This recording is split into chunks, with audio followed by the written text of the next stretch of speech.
নমস্কার বন্ধুরা, আজ আমি আপনাদের জন্য পাঠ করব সুনীল গঙ্গোপাধ্যায়ের লেখা সেই বিখ্যাত উপন্যাস প্রথম আলো। আজ এই উপন্যাসটির দ্বিতীয় খণ্ডের 14তম পর্ব। আজ এই উপন্যাসটি আমি পাঠ করেছি 517 নম্বর পৃষ্ঠা থেকে 523 নম্বর পৃষ্ঠা পর্যন্ত। তো চলুন শুরু করা যাক আজকের উপন্যাস। খেলার জগতে যেমন ভালো খেলিয়াও পরাজিত বলে একটি কথার প্রচলন আছে, গিরিশচন্দ্রের ম্যাকবেথের ভাগ্যেও তাই ঘটল। বিদ্বজন ও সমালোচকরা ভূয়সী প্রশংসা করলেন এই নাটকের, অনুবাদ ও অভিনয়ের। এমনকি ইংরেজরাও তুলনা করল বিলিতি প্রযোজনার সঙ্গে। কিন্তু দর্শকদের আসনগুলিতে দিন দিনই বাড়তে লাগলো শূন্যতা। টিকিট ঘরে মাছি ওড়ে। ঢাকা, পাটনা, এলাহাবাদ, লখনৌ, লাহোর থেকে বিশিষ্ট ব্যক্তিরা গিরিশচন্দ্রকে চিঠি লেখেন। তারা ম্যাকবেথের সুখ্যাতি শুনে শীঘ্রই কলকাতায় এসে অভিনয় দেখতে চান। কিন্তু গুটিকতক বিশিষ্ট ব্যক্তির জন্য তো আর রাতের পর রাত মঞ্চের বাতি জ্বালিয়ে রাখা যায় না। থিয়েটার চালাতে গেলে লাভ লোকসানের প্রশ্ন আছে। মিনার্ভা অবিলম্বে লোকসানের দশায় পড়ল। খুবই নিরাশ হয়ে গেলেন গিরিশচন্দ্র। এমনই মন ভেঙে গেল যে একবার সংকল্প নিতে গেলেন, আবার থিয়েটারের সঙ্গে সব সংস্রব ত্যাগ করবেন। বড় মুখ করে অনেককে বলেছিলেন। এরপর একটার পর একটা শেক্সপিয়ারের রচনা অনুবাদ করে বাংলা মঞ্চে উত্তম নাটক পরিবেশন করবেন। ঘুচে গেল সে স্বাদ। ছ্যা ছ্যা ছ্যা, কাদের জন্য করবেন ভালো নাটক? সেরকম দর্শকই তৈরি হয়নি। ভালো থিয়েটার দেখতে গেলে দর্শকদেরও যোগ্য হয়ে উঠতে হয়। সেজন্য আরও কতদিন অপেক্ষা করতে হবে কে জানে। মিনার্ভার সঙ্গে গিরিশচন্দ্র চুক্তিবদ্ধ, হুট করে ছেড়ে দেওয়া যায় না। নগেন্দ্রভূষণ সজ্জন ব্যক্তি, তার স্বার্থও দেখতে হয়। তিনি কতদিন লোকসানের খাতে টাকা ঢালবেন? এতগুলি অভিনেতা অভিনেত্রীর জীবিকার প্রশ্নও জড়িত। গিরিশচন্দ্র হালকা চুটকি নাটক রচনা শুরু করলেন। তাতে রসের চেয়ে গ্যাঁজলা বেশি, হাস্যরসের বদলে ভাঁড়ামি। টিকিট কাটা দর্শকরা যে এই সবই চায়। মঞ্চস্থ হতে লাগলো মুকুল মুঞ্জরা, আবু হোসেন, বড়দিনের বকশিস, সপ্তমীতে বিসর্জন ইত্যাদি। কোনোটাই একটানা নয়, 2-4 দিন অন্তর বদল করে করে। গানে মিশিয়ে দেওয়া হতে লাগলো আদিরস। আবু হোসেনের এই একখানা গান খুব জনপ্রিয় হলো। একেলো তোর ভরা যৌবন, রসে করেছে অবশ। একেলো তোর ভরা যৌবন, রসে করেছে অবশ। আবেশে ঢলে নয়ন, আবেশে ঢলে নয়ন, ভরা যৌবন। ঘোর বিরহ বিকার তাতে জোর করেছে নারীর ধাতে। ঘোর বিরহ বিকার তাতে জোর করেছে নারীর ধাতে। বাই কুপিতে সরল মন মাতে, বাই কুপিতে সরল মন মাতে। ভরা হৃদি উরুগুরু বিষম কুলক্ষণ। একেলো তোর ভরা যৌবন রসে করেছে অবশ, একেলো তোর ভরা যৌবন রসে করেছে অবশ। টিকিট ঘর কিছুটা চাঙ্গা হবার পর গিরিশচন্দ্র মন দিয়ে আরেকটি নাটক লিখলেন। পাকে চক্রে পেশাদার থিয়েটারে তিনি জড়িয়ে পড়েছিলেন, কিন্তু তার তো মূল স্বাদ ছিল বাংলার নাট্যশিল্পের উন্নতি। দর্শক মজালেও নিছক লঘু নাটকে তার মন ভরে না। তাছাড়া সমালোচনা এখন উল্টো সুর গাইতে শুরু করেছেন। আবু হোসেন নাটক সম্পর্কে অনুসন্ধান পত্রিকা লিখল, জহুরি গিরিশবাবু ঠিক জহরি সম্মুখে ধরিয়াছেন। যেমন দেশ, যেমন রুচি, যেমন দর্শক, তেমনই তো তার আয়োজন চাই। তা ভালো, বুঝিলাম দেশকাল পাত্র বুঝিয়া সং নাচ দিয়া কাজ হাসিল হইল। লোকেও হাসিল, মজিল, আনন্দ পাইল। কিন্তু প্রবীণ গিরিশবাবুর কাছ হইতে আমরা তো এরূপ সং নাচ দেখিবার আশা করি না। অনেক ভেবেচিন্তে এবার গিরিশচন্দ্র বিষয়বস্তু নির্বাচন করলেন মহাভারত থেকে। দর্শকদের রুচি ঘন ঘন বদলায়। কখনো ঐতিহাসিক নাটকে তারা মেতে ওঠে, কখনো সামাজিক বিষয়ে, কখনো ভক্তিরস তাদের পছন্দ, কখনো বীররস। মহাভারত সব রসেরই খনি। গিরিশ বেছে নিলেন জনার কাহিনী। এতে অনেকগুলি রসের সংমিশ্রণ করা যায়। পৌরাণিক নাটকও অনেক দিন হয়নি। পৌরাণিক নাটকে ভাবগম্ভীর সংলাপ আসে স্বাভাবিকভাবে। পোশাক পরিচ্ছদও ঐতিহাসিক নাটকের মতন। দর্শক মনোরঞ্জনের সব রকম উপাদান থাকলেও গিরিশচন্দ্র এর মধ্যে নিজস্ব জীবন দর্শনের কথাও ঢুকিয়ে দিলেন কিছু কিছু। বিদূষক চরিত্র গিরিশের খুব প্রিয়, তার হাতে খেলেও ভালো। জনা নাটকেও বিদূষকই যেন প্রধান। তার মুখে শ্লেষ বিদ্রূপের আড়ালে জীবনের সব সার কথা উচ্চারিত।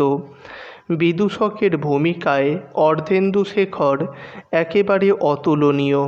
কৌতুক যেন তার শরীরের প্রতিটি ভঙ্গিতে সহজাত। অর্ধেন্দুশেখরের চলনে বলনে, পোশাকে, এমনকি নীরবতাতেও লোকে হাসে।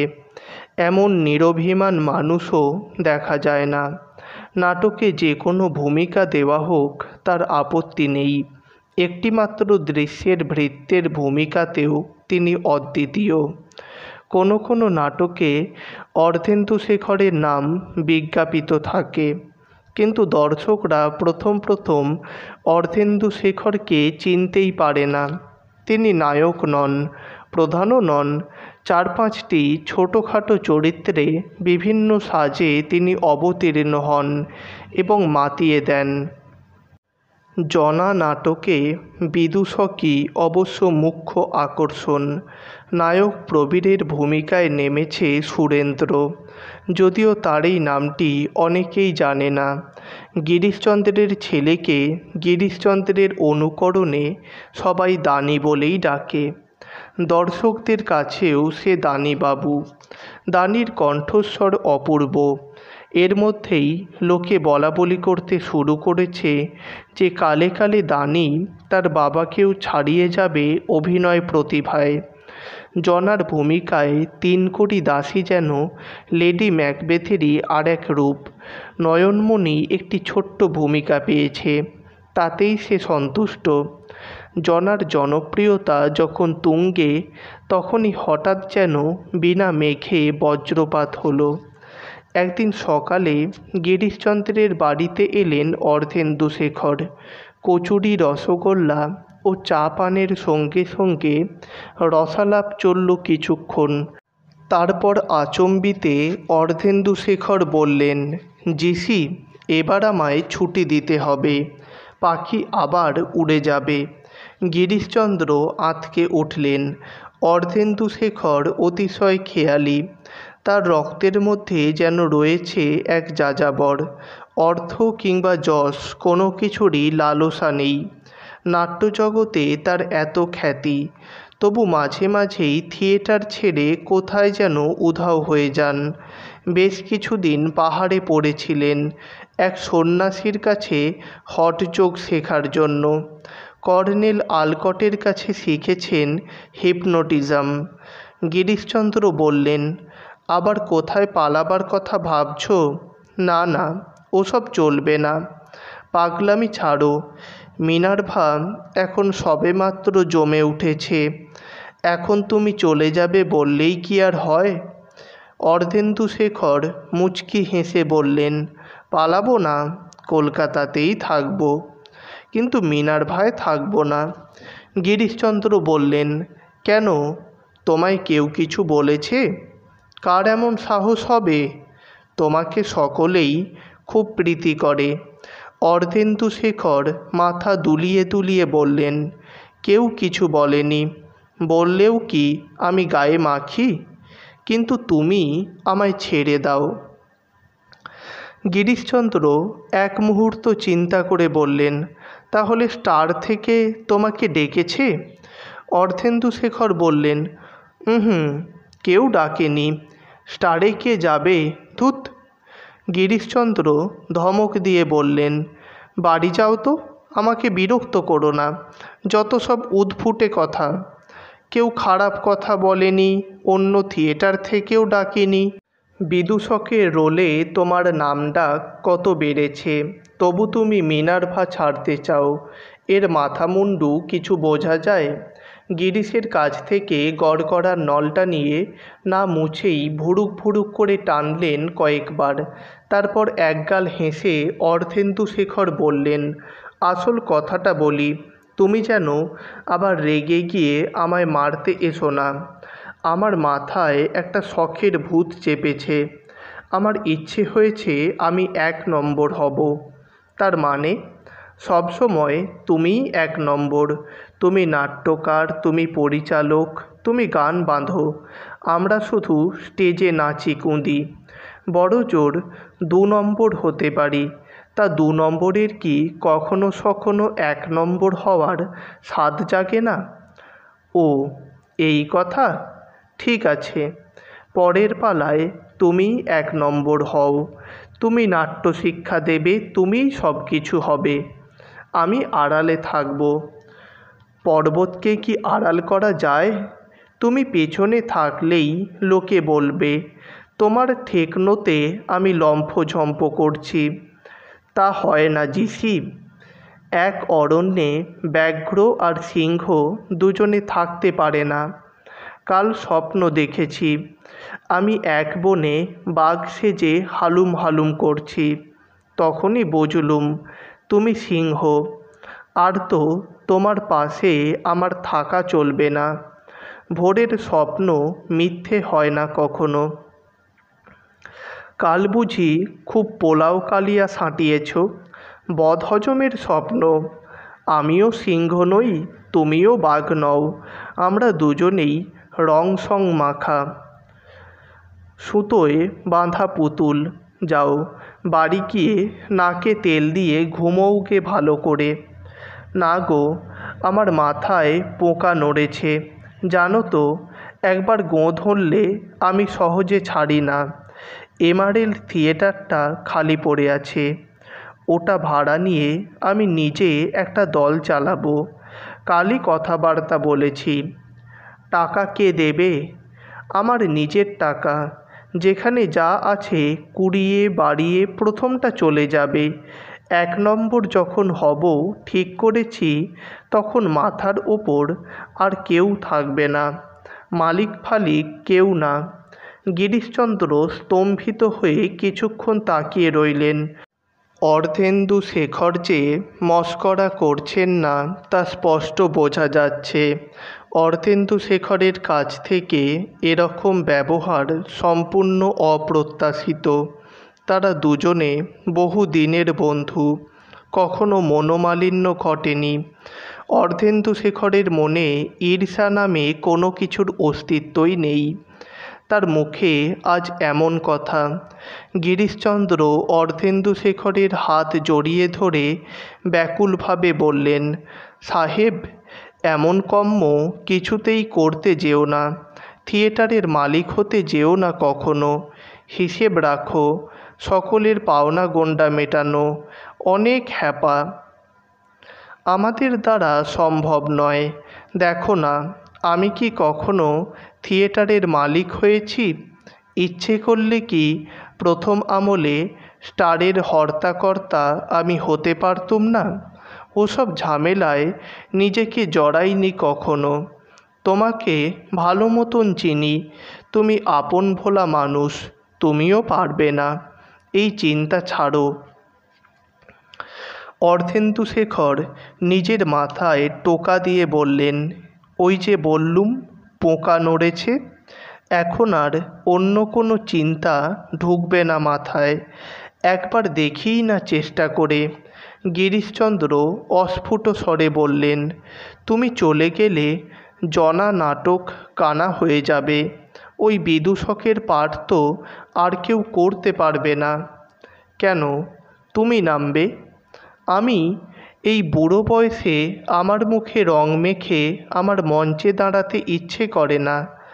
আহা, তুমি বুড়ো হলে আমিই বা কী কচি। এই সেদিনও তো ম্যাকবেথে ফাটালে।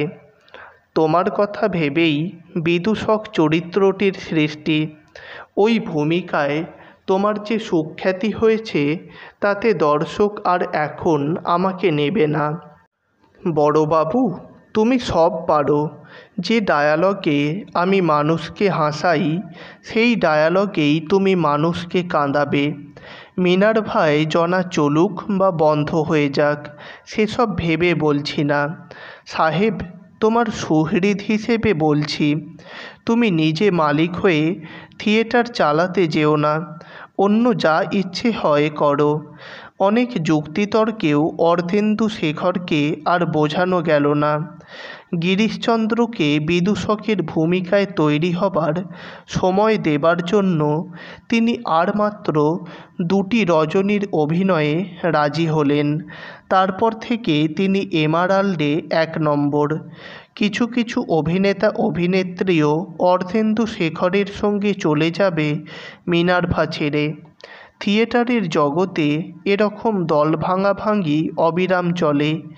এরই মধ্যে একদিন নয়নমণিকে নিজের ঘরে ডেকে আনলেন অর্ধেন্দুশেখর। নতমুখী সেই তরুণীকে তিনি বললেন, নয়ন, আমি এমারেল্ডে গিয়ে নতুন দল খুলছি। তুই আমার সঙ্গে যাবি? মিনার্ভায় তোর ভাগ্য চাপা পড়ে থাকবে। 3 কড়ি যতদিন আছে তুই বড় পাঠ পাবি না। 3 কড়ি গিরিশবাবুর খুব পেয়ারের, তোর দিকে তার চোখ নেই। আমি বুঝেছি, তোর ভেতরে অনেক শক্তি আছে। একটু মাজা ঘষা করলে তুই হিরোইন হতে পারবি, পয়সাও বেশি পাবি। আজই উত্তর দিতে হবে না। কি করবি ভেবে দেখ। আমি তোকে চাই। নয়নমণি দারুণ দোলাচলের মধ্যে পড়ে গেল। এর মধ্যে 2-3 জায়গা থেকে তার কাছে প্রস্তাব এসেছে, কিন্তু সে মিনার্ভা ছাড়তে রাজি হয়নি। সে গিরিশচন্দ্রের পায়ের কাছে পড়ে থেকে অভিনয় কলা শিখতে চায়, কিন্তু ইনি যে অর্ধেন্দুশেখর, এর ডাক সে ফেরাবে কী করে? অর্ধেন্দুশেখরই বলতে গেলে নয়নমণিকে রাস্তা থেকে তুলে এনে থিয়েটারে সুযোগ করে দিয়েছেন। ইনি নয়নমণির পিতৃতুল্য। বাড়িতে এসে গঙ্গামণিকে কথাটা জানাতেই সে বলল, নিয়ে নে, হাতের লক্ষ্মী, পায়ে ঠেলিস নি। এক থিয়েটারে বেশি দিন পড়ে থাকলে নটনটিদের কদর হয় না। লোকে ভাবে তাকে বুঝি অন্য কেউ চায় না। যত বদল করবি তত তোর দাম বাড়বে। মুখ পুরি, তুই এবার আপত্তি করলে তোর মুখে আমি ঝ্যাঁটা মারব। তারপর গলা নামিয়ে সে আবার বলল, তুই তুই অ্যাক্টিং শিখতে চাস তো? তোকে আমি সত্যি কথাটা বলি, গিরিশবাবুর চেয়ে আমাদের এই অর্ধেন্দু সাহেব অনেক ভালো পাঠ শেখায়। আমি থিয়েটারের মাগি, আমি সব জানি।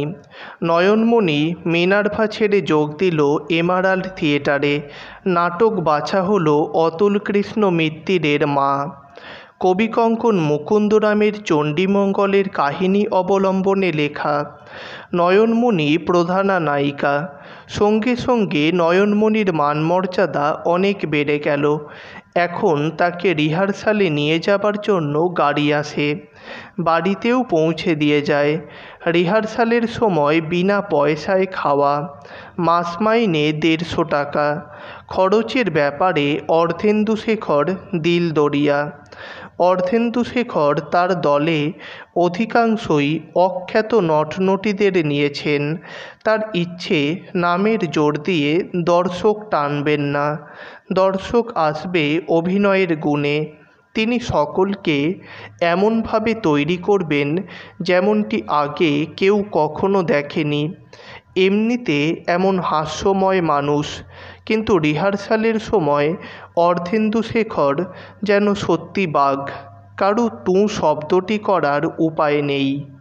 রিহার্সাল চলছে সামনে দুজনকে নিয়ে, পেছনে কেউ একজন অন্যকে ফিসফিস করে বলল, এই 1 খিলি পান দিবি?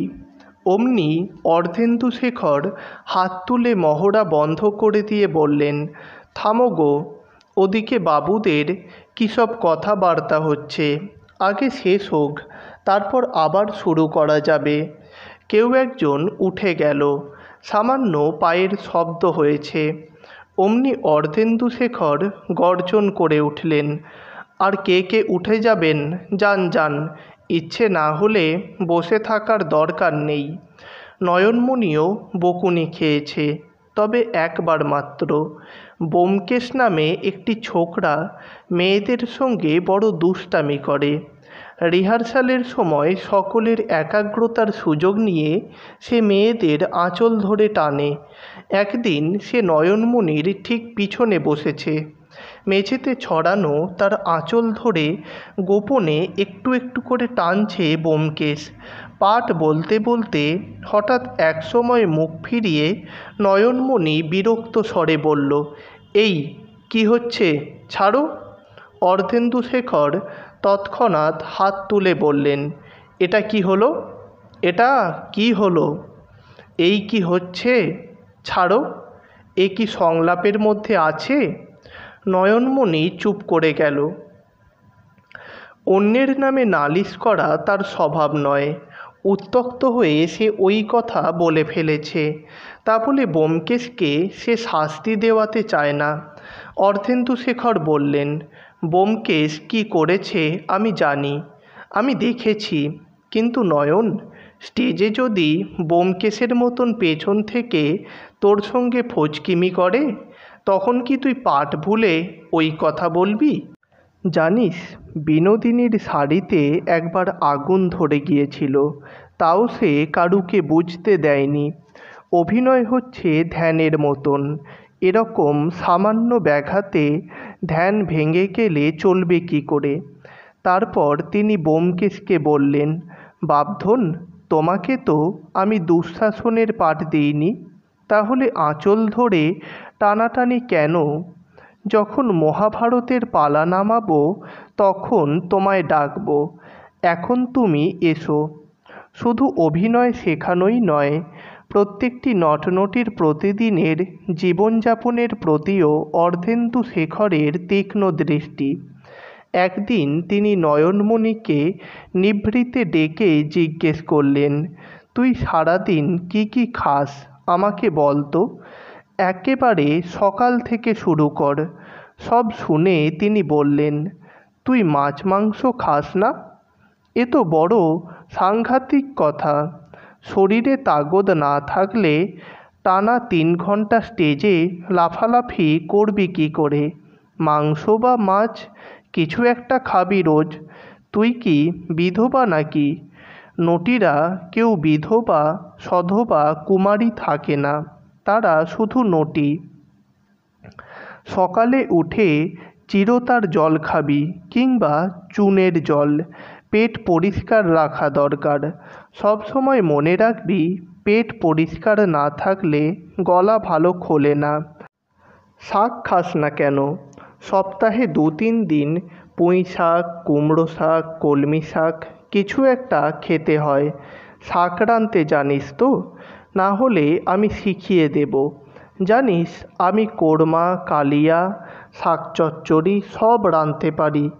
একদিন খাওয়াবো তোদের। তুই মদ খাস?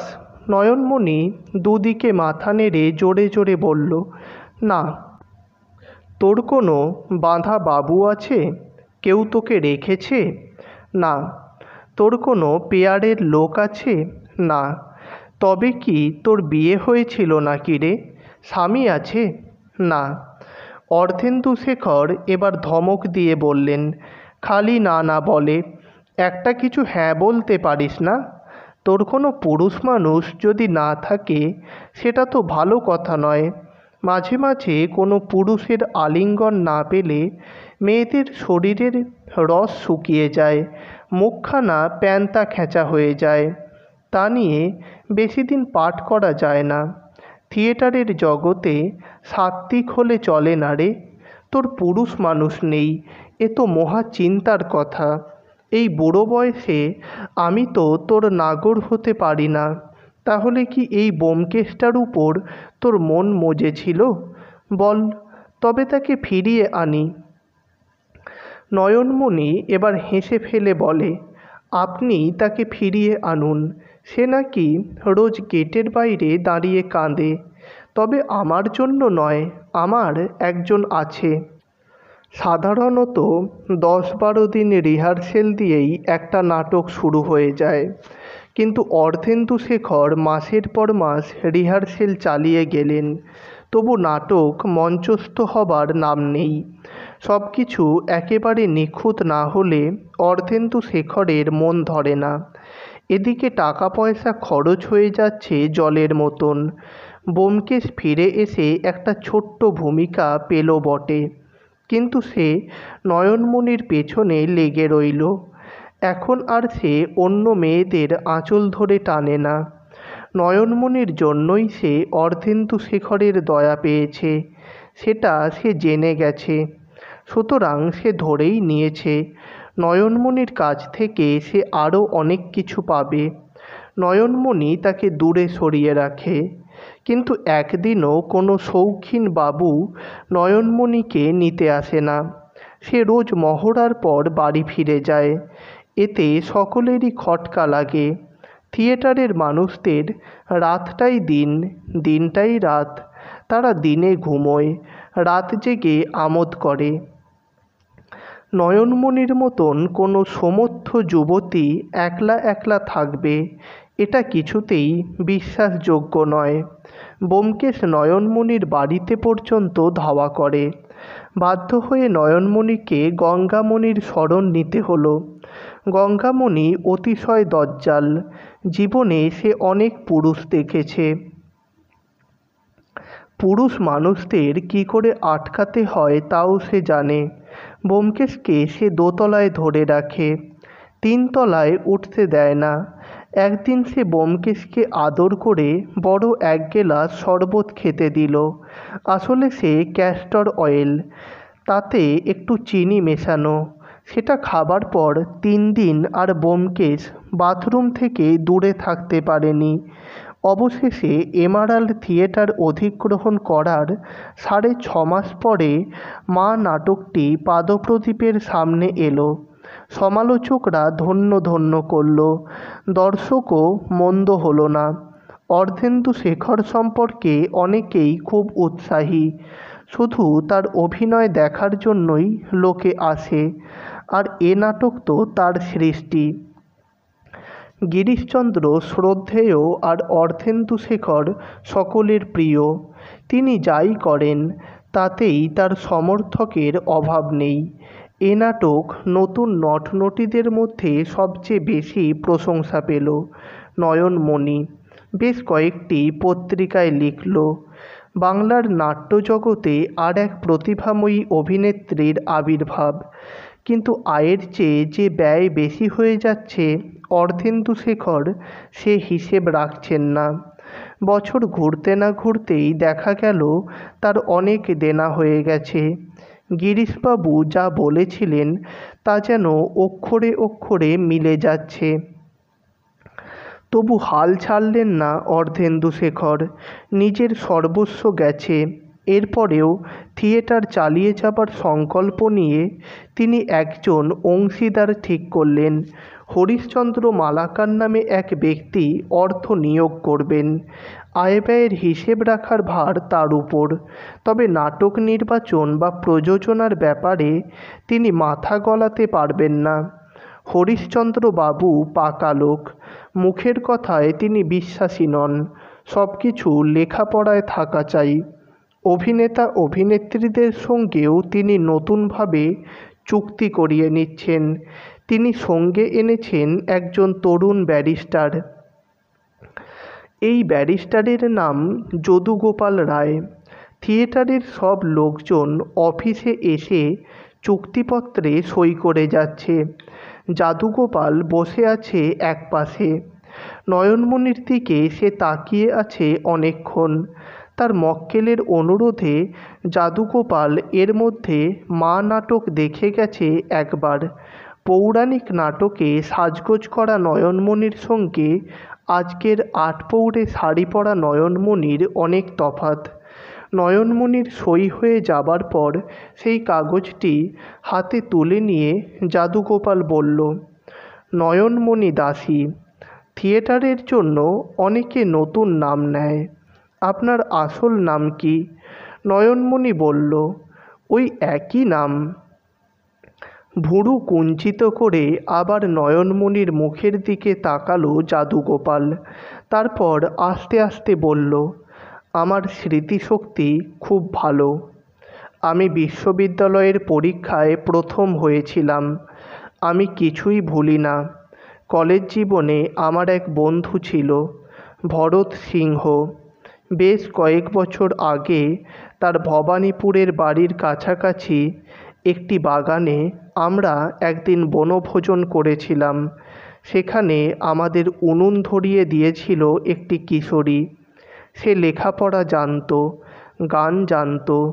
যতদূর মনে পড়ে তার নাম ছিল ভূমিসুতা, তাই না? নয়নমণির শরীরটা যেন অনড় পাথর হয়ে গেছে। সে এক দৃষ্টিতে চেয়ে রইল যাদুগোপালের দিকে। যাদুগোপাল বলল, ভরত আমার খুব ভালো বন্ধু ছিল। শুনেছি আপনার জন্য সে বিবাগী হয়ে গেছে। সে এখন কোথায় আছে আপনি জানেন? এবার নয়নমণির শরীরে স্পন্দন এলো। থরথর করে কাঁপছে তার ঠোঁট। সে বলল, না না, জানি না, জানি না, আমি কিছুই জানি না। আর দাঁড়ালো না নয়নমণি। ছুটে বেরিয়ে গেল ঘর থেকে। ফেরার পথে ঘোড়ার গাড়িতে বসে সে একা একা কাঁদতে লাগলো অঝরে। বাড়ি ফিরেও তার কান্না থামে না। গঙ্গামণি উদ্বিগ্ন হয়ে বারবার জিজ্ঞেস করতে লাগলো, কি হয়েছে হেলা? কি হলো তোর? কোন আবাগির ব্যাটা তোকে কি বলেছে? নয়নমণি একটা কথাও বলতে পারল না। তো বন্ধুরা, আজ এ পর্যন্তই। পরের দিন নতুন কোনো পর্ব, নতুন কোনো গল্প, নতুন কোনো উপন্যাস, নতুন কোনো প্রবন্ধ নিয়ে হাজির হব আপনাদের কাছে। আর হ্যাঁ, চ্যানেলটিকে সাবস্ক্রাইব করে অবশ্যই সমৃদ্ধ করবেন, যাতে নতুন কোনো গল্প, উপন্যাস বা প্রবন্ধ প্রকাশের সঙ্গে সঙ্গে আপনাদের কাছে পৌঁছে যেতে পারি। ধন্যবাদ।